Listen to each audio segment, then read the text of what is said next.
And he looked at us and he says, you know, he said, everything that happens in safety is your fault as a manager. And I thought, I don't know if I'd buy that. You know, that's a really hard thing to accept. But if you're going to be in this business, you got to take that attitude. You got to take it personal.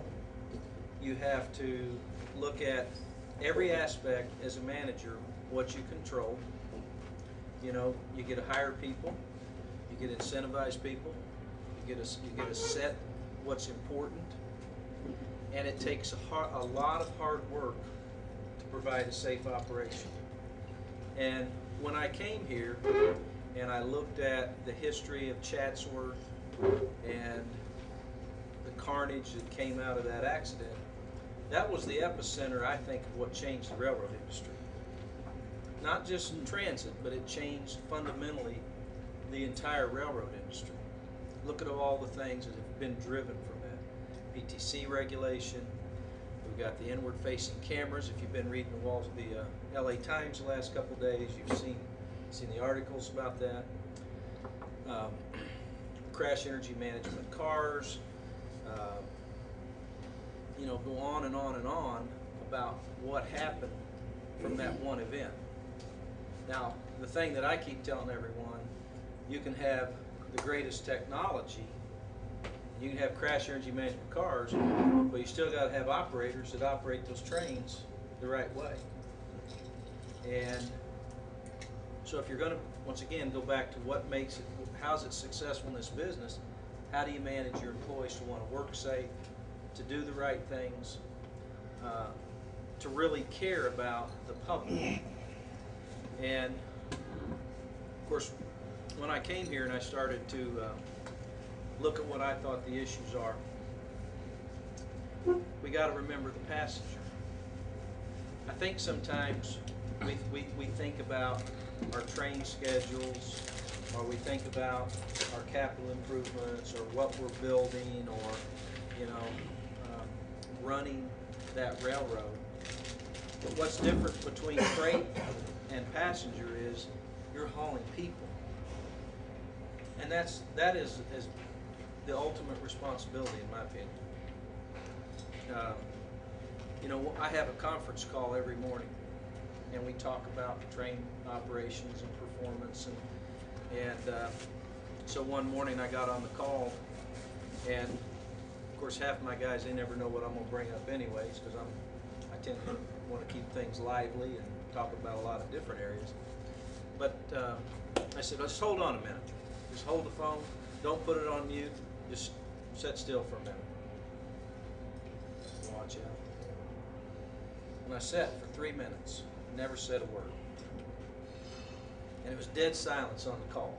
So they didn't know if I'd gone to the bathroom or, you know, where I'd gone. They thought Fenton's lost his mind. He's only been here a few days. But you know, my point was, I want him to feel what it was like to have a delay and be wondering what the heck's going on. Because how bad is it for a passenger to sit on that train and it's delayed and nobody tells him what's going on? Not acceptable. So, you know, we've been focusing on the passenger. We've been focusing on what's right for the passenger. And so we've been working really hard on safety. We have been working hard on train performance.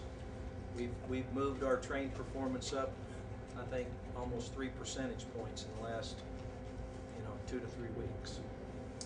And, you know, I told them we were starting, I think when I came in, I looked at some of our on-time performance, and I think the worst performing line, I don't think, I know, the worst performing line we had was the Antelope Valley line. And I think it was around 89%. And I said, you know, I ran general boxcar freight trains better than this. And I said, you know, here I'm running boxcar business at 97, and you guys are at 89%. I said, not going to happen. And it takes a lot of hard work to detail. You know, when you're in the transportation business, you got to manage the detail. You got to manage every aspect between your mechanical coordination, the access to your right-of-way, the way the crews respond, you know, making sure we get passengers on and off. You know, they started telling me, gee, we had passengers need assistance. Okay? It's like telling me in the Midwest, it's going to get cold this year and it's going to snow. Okay, so what? We got to figure out how we're going to manage to get those passengers on in a timely way so we get those trains on time. And so people start to pay attention to the little things. They start to pay attention. You know, breaking down, you have to know what's causing your performance issues. And we had a lot of data. We have a lot of data at Metrolink, but very little useful information. And you know, there's a big difference between giving me a stack of data numbers and giving me something that I can start to make sense of. You have to be fact-based. You have to be data-driven. You have to know what's your highest failure locomotives. What is your highest failure? Why are your locomotives failing? You know, I can guarantee it. I manage by exception. I'm always going to manage bottom quartile in everything. If you manage the top, you're never going to move the organization. You move performance by managing the bottom. So until you start to quartile, until you start to drill into your data and understand, gee, why am I, you know, I ask everybody, give me your top 4 causes of failure. If it's safety, what's my top 4 causes of accidents? What's my top 4 causes of injuries? And you know what you're going to find? I've been in this business for a long time, and it's almost always the same. Use of hand and power tools, overexertion, you know, slip, trips, and falls. So you got to get a focus on how am I going to start to address those issues. You get into your locomotive failures. What's failing?